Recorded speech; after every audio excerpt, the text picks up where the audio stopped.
Hey guys, I'm Matt, the South Coast Kook. I'm just a kook that loves to talk about everything surfing. And today on the show, I've got Noz. How you going, Noz? I'm good, thanks. How are you? Yeah, not too bad, man. I'll let you start off to do a little introduction on who you are and what you do. Okay, so my actual name is Noah Wallace. I better known as Noz or Surfing with Noz. I'm 22 years old. I live on the northern beaches of Sydney, Australia, and I basically do YouTube like full time, and then I surf coach, I guess. That's like my job. Just kind of private one-on-one, sometimes group coaching, and then I do a bit of online coaching too. Ah, But yeah. sick, man. We'll dive into surfing with Noz in a sec. I just want to get a bit of a background here. So how long you been surfing for? Yeah, so I've been surfing, I think, since I was 8 or 9. So yeah, 13, 14 years. Yeah, and I read that you started on a boog. Yes. Okay. So I started on a bodyboard, and then I kept standing up on it and doing 360s and stuff. And then my parents were like, okay, we're gonna get you a foamy for Christmas. And then just fell in love with it from then. Can you remember one of your first waves or a bit long ago? Yeah, I'm not sure if I can remember my first wave, but I definitely remember the feeling of like catching my first good unbroken wave. Nice, man. So what board are you riding? Yeah, so I've got a few boards, but the main one I ride is this 5'6", 25.5 liters. It's like your standard shortboard, but squashed a little. I'm around like 5'9", but this board's 5'6", so I like the shorter length, but then it makes up for the volume in like the rails and stuff.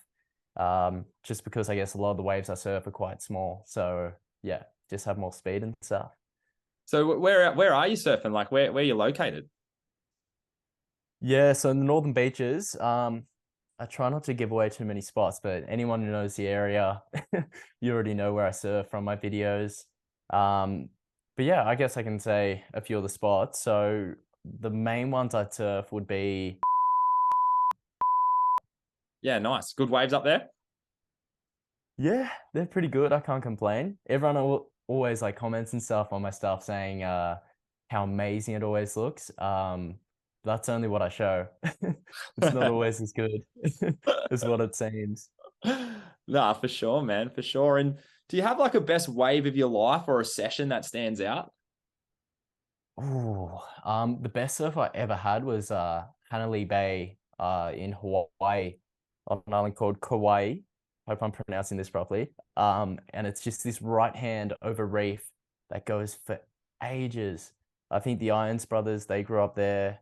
Bethany Hamilton was actually out when I was there, and it was like 4 to 5 foot, like the bomb sets like double overhead. I'm like this 15-year-old Grom just catching waves I've never uh, even surfed before. Like it was just insane, doing like 10 turns on one wave.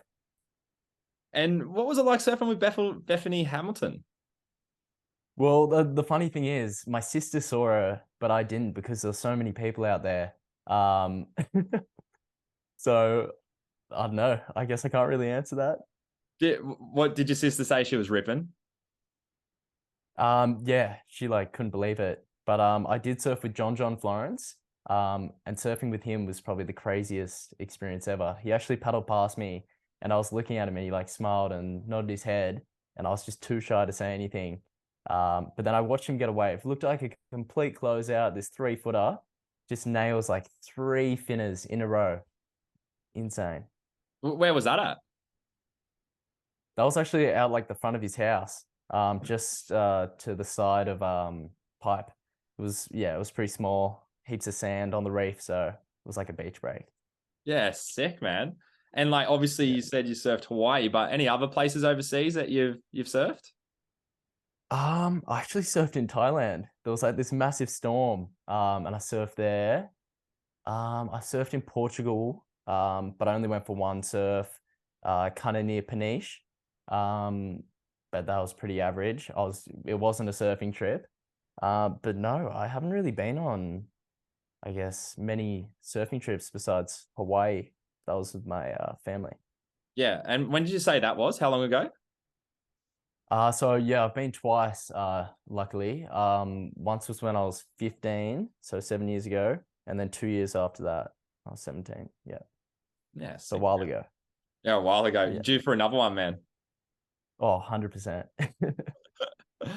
So like, I'd like to know now, like, what is surfing with Noz? Surfing with Noz. It's just, I guess, I'd say it's more like it's starting to be like more of a community now of just people who like to watch me surf, or just people who want to learn to surf better. Yeah, I guess it's just a group of passionate people who I guess like watching my stuff. But to me, it's just where I can, I guess, be myself. I can be in my element, which is surfing, and then just share all those experiences with other people who hopefully want to watch it. What made you start it? Like, what was the go? Yeah, well, this is funny. So I did this course about becoming a coach, more specifically online coaching. And I was like, okay, I'm gonna just do educational surfing videos. And I looked up to see if anyone was doing it, and it was only Kale Brock and he's like How to Rip YouTube channel. But before I even started that, I saw that there was like this one good video of a POV surfing video. I'd never seen it before. It was this guy surfing at lower trestles. It's probably like 10 years ago or something. And I was like, why don't more people do this? And then there was this other YouTuber called Kai Noah who had, I think, like 8 to 10,000 subscribers at the time. And I was like, oh, this guy's like a similar level to me. Maybe I'd be able to post videos of me surfing. And I think I posted one years before that, actually, when I was like 15. But then, yeah, so it was the start of 2021, and I posted a video. It was like surfing with a pro surfer, and we're doing like some follow cams where I'd surf behind him on the wave, and he was doing like air reverses and stuff. Um, and then a few people saw that one and just kept saying, please do more. This is so sick. And then it just, yeah, slowly built up from there. And yeah, so I ended up just focusing on the POV surfing side. I guess that's how I've built most of my audience. But I'm slowly starting to put a few educational kind of tutorials and stuff in there too. So like, what equipment are you using? Are you using like GoPros? Are you using like, is there anything in like particular? Yeah, so I started with a GoPro Hero 8, and all you need is a mouth mount and then the orange floaty, just in case you lose it. But yeah, that's it. And then edit on my laptop. Yeah. And how long ago did you start this, did you say? Yeah, so it was like the start of 2021. Yeah. And how many videos have you uploaded since?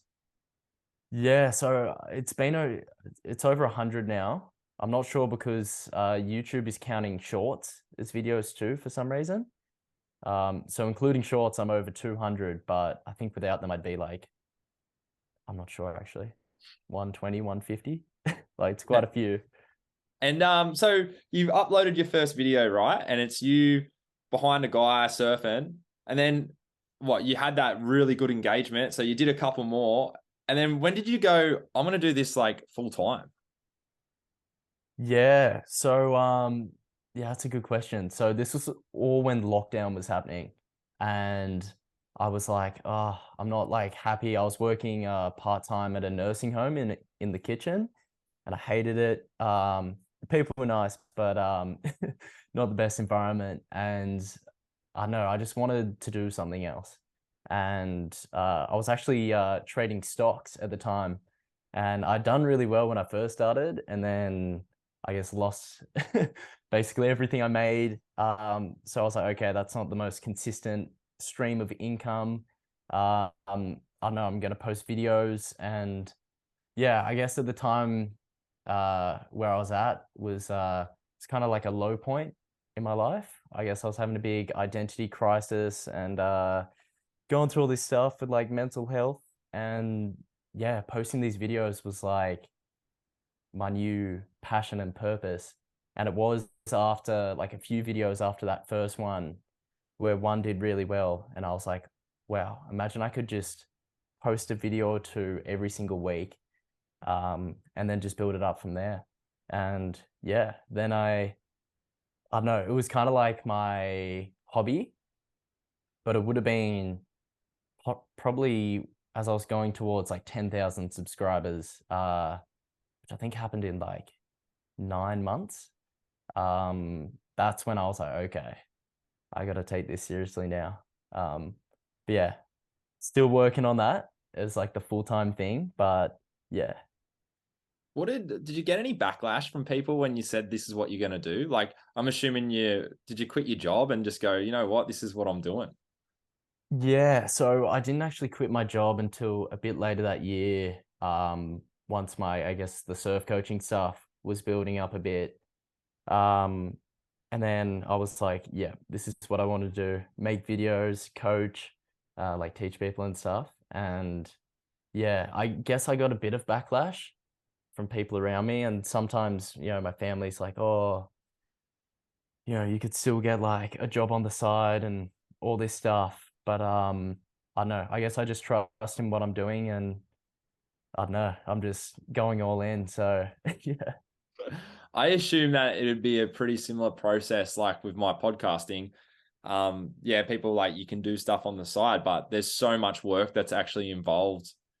Like, do you want to run through just a little breakdown of what a clip sort of looks like in time wise? Yeah. So as in like creating a video. Yeah, so to create a video for your YouTube channel, it's not as simple as you go for a surf, then upload it, is it? No, for sure. So yeah, if I quickly break that down, for me to just put up one POV video, I'd say at least 5+ hours go into that. And if you include the surfing, probably more. But yeah, normally I like 1 or 2 sessions in video. Used to put like 4 or 5 in, and I realized no one would watch past like 3 or so minutes. That's when all the people would click off the video. So I'm like, okay, I got to make it interesting from the start. Anyway, I'll surf for a couple hours, hopefully get some good clips. And then yeah, put it on my laptop, and start editing it. That's actually pretty easy to do POV videos. All I really do is trim the start and end of each clip. And then I like to create an intro, which is my best stuff with a bit of music to hype it up. And then an outro and any text or little things I want to add, which will take a couple hours, and then the thumbnail, and a title, which is like the most important part. So yeah, I'd spend like another hour doing just both of those, and then uploading it. Yeah. Is there when you do a clip, is there anything in particular that you're actually looking for, or do you just go, look, I'm gonna have a bit of swell Monday, Tuesday, I'll take the GoPro with me, or does it kind of matter like where you kind of shaping your channel? Yeah, so sometimes I'll just grab my GoPro and head out, even if I don't know, there's like a little 1 2 footer, but there's like a sick air section. I'm like, oh, I might get a sick clip of me doing an air. Where other times it's kind of planned out. So there's this spot that's like this barrel over like rocks and reef that Cale Brock actually used to surf all the time. And I was like, okay, I really want to get footage at this spot. And yeah, some of those spots just work, I guess, every now and then. And I finally pulled up. There's 2 dudes out. It's finally working. And yeah. And then I'm like, okay, today is the day. And I was out for like 3 hours just to make sure I got all the content that I wanted. So what's been your most watched clip? Like, what's been your most? Yeah, so there's this one video. It's actually one of the most viewed POV surfing videos on the planet. If you look Whoa. up yeah, so if you look up POV surfing on YouTube and filter it, most viewed, mine will be like right under Kai Lenny's Big Wave Surfing. Mine's like right there, and that is 1.5 million. Whoa. Um, yeah, and my others, a lot of them get like 10, 20, 30,000. And then this one it's titled Surfing the Glassiest Waves Ever. And it's just the thumbnail. It's like sheet glass, this like 2 foot left, and just everything looks so picture perfect. And it's funny, I wasn't even going to take my GoPro out that morning because it looked like a lake. But I was like, oh, it's really glassy. Maybe I can I know my glassy videos always do well, like prior to that.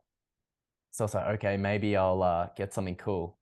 And then there was just that one wave, which was like the most perfect little thing ever. And it would just, did you, when you caught it, were you like, this is going to go well? Yeah, you can actually see after I pull off the wave, I turn my GoPro around and I'm like, that was the glassiest wave I've ever surfed. I was And just full frothing. and when you were surfing down the line, you could just see everything. Hey, Oh, it was so pretty. And I kind of, people were commenting, oh, you should have like pulled into the barrel. And I think I kind of think in my head when I surf sometimes, oh, I need a good thumbnail. So I was like purposely a little deep, and luckily got the shot. But then the lip actually like rammed into my shoulder and spray went everywhere. So it kind of ruined, I guess, the aesthetic of the wave. But prior to that, I got the screenshot I needed, edited all the tiny little water drops out of it just to make it look as perfect as ever. But I honestly didn't need to do too much work for that one. It was oh, just, yeah, sick. And lined up. how does it know that? How does it feel to be above like Kai and Lenny in that chart? Yeah, well, Kai Lenny's big wave stuff is still above me, but I think I'm above all of Nathan Florence's videos, which just blows my mind because I look up to that guy so much. And yeah, it's just crazy that he's out there charging like 20-foot pipe, risking his life, and I'm just chilling, surfing some glassy waves at my local break, and was able to, yeah, blow up that much. Do you like you said that morning you were tossing up whether to take the GoPro out? Now, like I do a lot of well, not a lot, but I've done some in water filming, and it's hard work having the GoPro there with you and surfing at the same time. Like, do you ever just go, nah, I'm just gonna have a break and just cut loose, or is it always that kind of missed opportunity feeling? Yeah, that's the thing. So when the surf's good, I'm bringing the GoPro no matter what, just in case. But I I used to only surf with it. I think when I first started, I was so obsessed. I took it out every single day. And luckily had a good run of waves back then for a couple months. And then even just having my first surf without it, I was like, oh, this is so weird. And I'd land like a sick air or something and be like, oh, damn it, I need the GoPro. But I'd say now I surf more without the GoPro. Maybe three surfs to every one with the GoPro. Yeah. Yeah, yeah. So do you get noticed in the street? Is it weird? Like, has people gone, oh man, because I know some nights I put just YouTube on and just will, flick through whatever comes through. Is it weird being spotted in the street?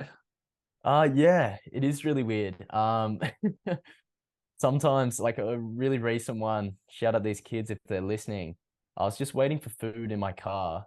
I was on the phone with my girlfriend, and these kids looked like my demographic. So I sort of thought in my head, oh, maybe they'll recognize me. I'm just, like chilling in my car. I didn't really want to be seen, I guess. So I was like, kind of put my head down on purpose. They start banging on my window, being like, that's surfing with Noz, and they're like filming me and stuff. So I got out and said good day.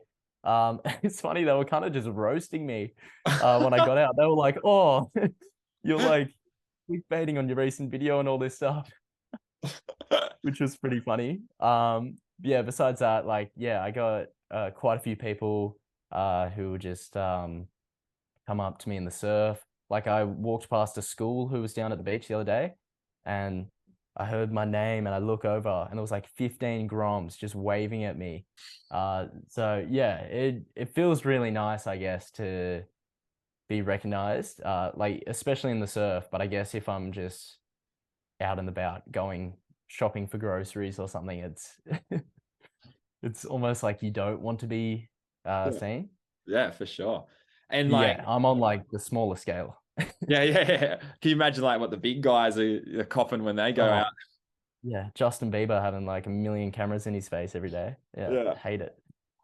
So, do you get many comments on the YouTube? Do you flick through, or is it kind of like there's a lot of trolls out there and keyboard warriors, I imagine?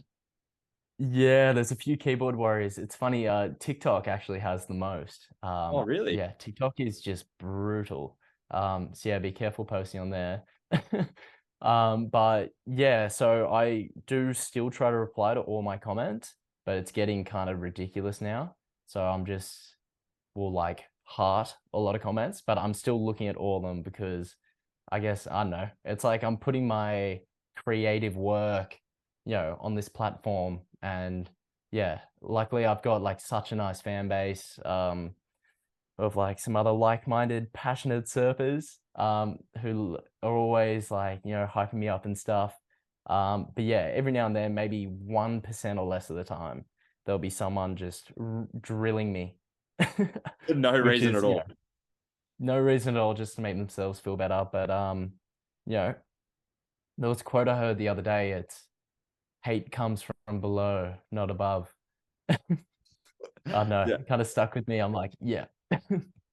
Think of it like that. I don't know. But yeah, you just got to ignore that stuff. Yeah, for sure, man. So you said you've got a bit of a community, bit of a like not a fan base, but like a following. How many subscribers do you have? Yeah, so I actually just cracked 40,000 last week. Woof, that's a lot. Yeah, yeah, thank you. It's crazy. I still can't believe it. Did you think it was going to take off like this when you started? Yeah, I was hoping it would. But I realized when I first started, wow, it's actually really hard. I'm like, doing all these sick videos, like even that one where I was surfing with my pro surfer buddy, the first one. Um, I thought that was going to do really well. And then it got like a couple hundred views or even maybe a few thousand after a couple months. So I thought, yeah, it was really hard. But then once I cracked 10,000, I was like, okay, 2022, I'm taking it from 10 to 100,000. Um, and then just the first couple months of 2022, absolutely terrible. My engagement, everything was like the lowest it had been since almost the beginning. Um, and yeah, so I guess I just got better waves and started focusing more on my content, how I can make it better through that period. And then, yeah, a couple months after it started picking back up was when I had that one video, my 1.5 million one, just go absolutely crazy.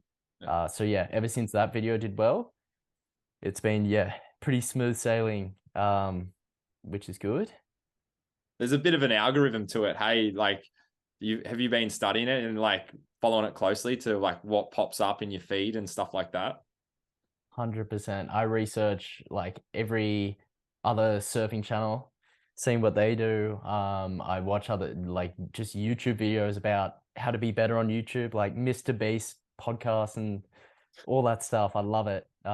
Just because you got to, if you, I don't know, want to make it or, want to get better at something, it's just like an endless cycle of learning. That's probably the funnest part is Yeah, learning how you can make stuff better. yeah, for sure. So from this YouTube channel that you've created and like we'll call it community and like your Instagram and all that kind of stuff, you started to transition into like surf coaching as well, like online. Do you want to touch a bit about that? Yeah, for sure. So, kind of like I said before, how I wanted to do that from the beginning. I didn't even think about making POV surfing stuff. It's always been there on my mind. And then, yeah, it's funny now. Like I've been doing the surf coaching for a bit, and be kind of quiet, especially in winter. Like the days aren't very long, and people don't have heaps of time. But now I have people, I guess, from that following, that audience and stuff I've built up. I don't really need to advertise it at all. People just kind of see that I'm coaching and will come to me, which is great. And yeah, so most of the coaching I do is in person on the northern beaches, mainly, yeah, private one-on-one sessions. And then sometimes I get like a group of groms and stuff like that. And then the online stuff, I've done a bit of too. That's actually not too crazy. It's pretty low key, that one. I'll get like a session or two every now and then. But yeah, that's cool. I've coached people from, gosh, probably like 10 different countries, which Yeah, is sick. right. I'm able to do that. Yeah. That is so cool that you have that like capability to do that too. So is that like through a lot of Zoom sort of sit down talking, or is it more like you put the clips up and sort of analyze it? Yeah, so most of it has been video analysis. And yeah, so I've done that through like people just send me clips, and then I'll analyze it and like, screen record, annotate all these things, drawing arrows, slowing it down, all that stuff, while talking about it, I guess, kind of like this. Um, but then yeah, and then I'll send it back to them. But then people will also do that. They'll want clips of them surfing, or if they don't have any, I'll just, pop up some clips I have of my students and like, I guess, just show them areas that they resonate with and how they can improve over Zoom. Yeah. Yeah. Sick. And what seems to be the biggest surfing related problem that you get? Like, or your frequently asked question that you get? What seems to be the top? That is a really good one. I think it would have to be one of the fundamentals, like speed generation.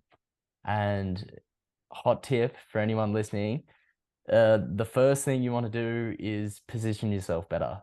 And to do this, you should be on the top half of the wave every time. People will be like, I have no speed. I don't know why. I just feel like I'm surfing so slow.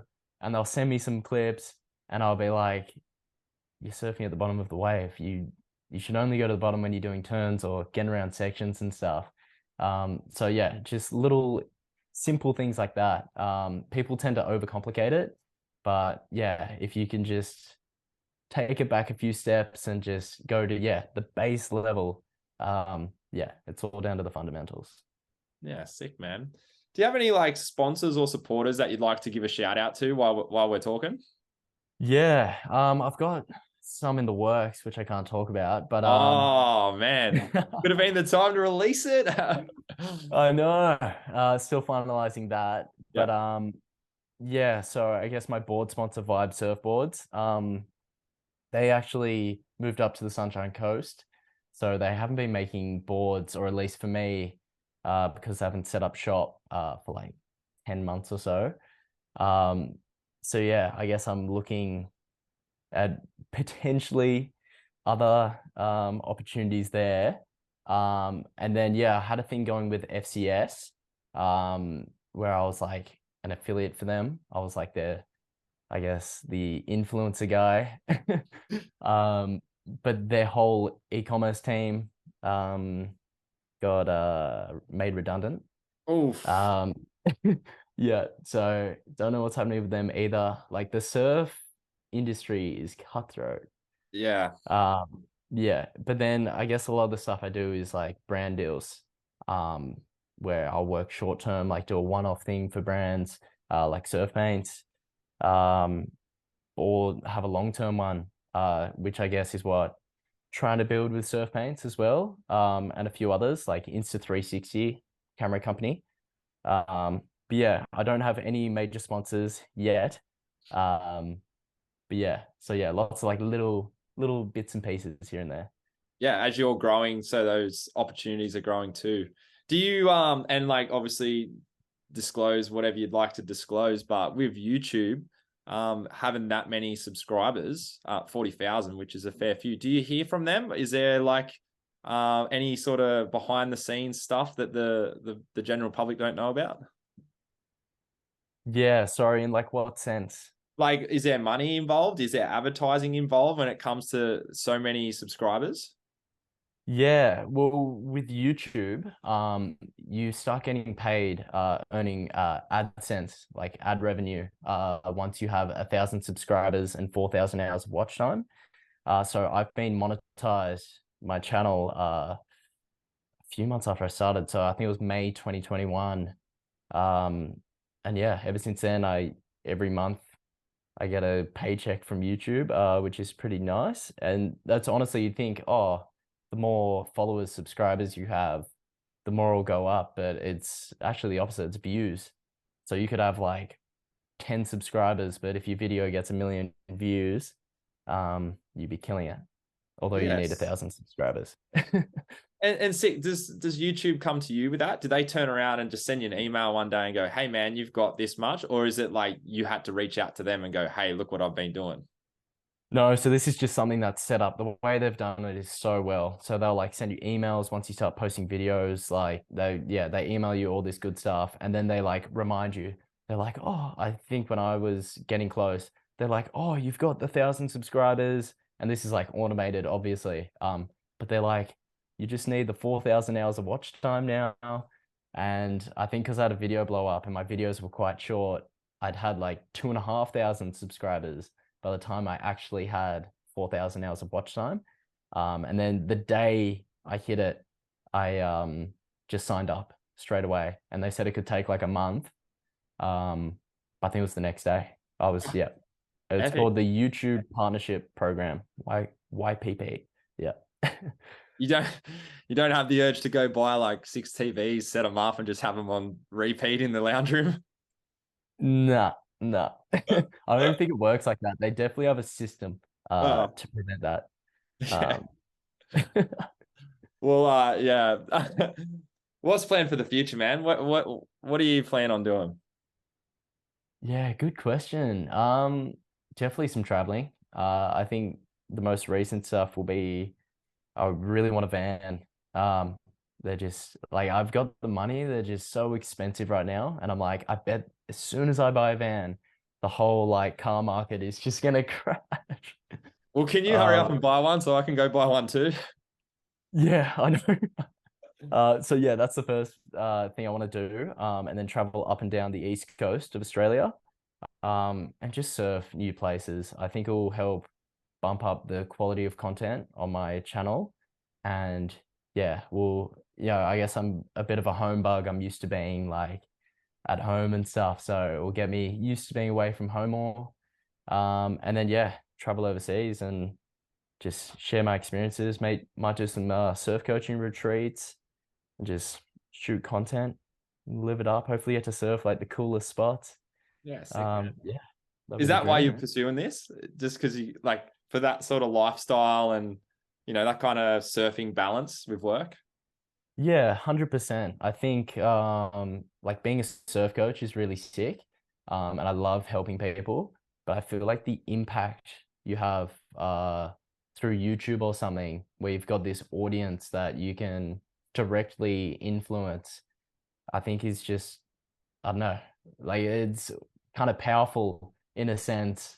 And like as in you can affect the most amount of people. And I think like with the surf coaching and stuff, if I didn't have the whole social media stuff, the only people would know about me are like word of mouth. Whereas instead of coaching those people directly, I can put up a YouTube video of like top 10 tips that help me level up my surfing. And then instead of just spending an hour with one person one day and doing that repeatedly, I can just whip up a 5-minute video and affect thousands of people. So yeah, I think if I had to choose one thing, doing YouTube, somehow making a living doing YouTube would just be unreal. Sick, man. Well, let's plug the socials now. So what are they? Yeah, so you can find me at Surfing with Noz on TikTok, Instagram, YouTube. And anyone interested in some coaching or just more about me, I have my website, surfingwithnoz.com. And what's the best way to reach out to you? Like, I know that YouTube's there, but like, are you pretty active on all the socials or? Yeah, I'm pretty active, but if you want to reach out to me, contact me through my website, or my email, surfingwithnoz at gmail.com, or DM me on Instagram. Yeah, That'd be the best ways to find me. Yeah. Cool, man. I got one last question for you. What Yep. does surfing mean to you? What does surfing mean to me? It's everything, really. It's like my life. You're having a bad day or you're stressed out, go for a surf. Will help you in all areas. It's like my source of happiness and just complete joy when I'm out in the water. Absolutely love it. So yeah, I'm not sure what more I can say. Just love it. Fair enough. All right. Thank you so much, Noz. And to all my listeners, jump onto his YouTube channel and check out some of his videos. I scrolled through last night and some of them are sick. That glassy wave one's unreal. But yeah, man, thanks for giving me some time and sharing your story. Yeah, thank you so much, Matt. I really appreciate you having me on. No worries, bro. Cheers.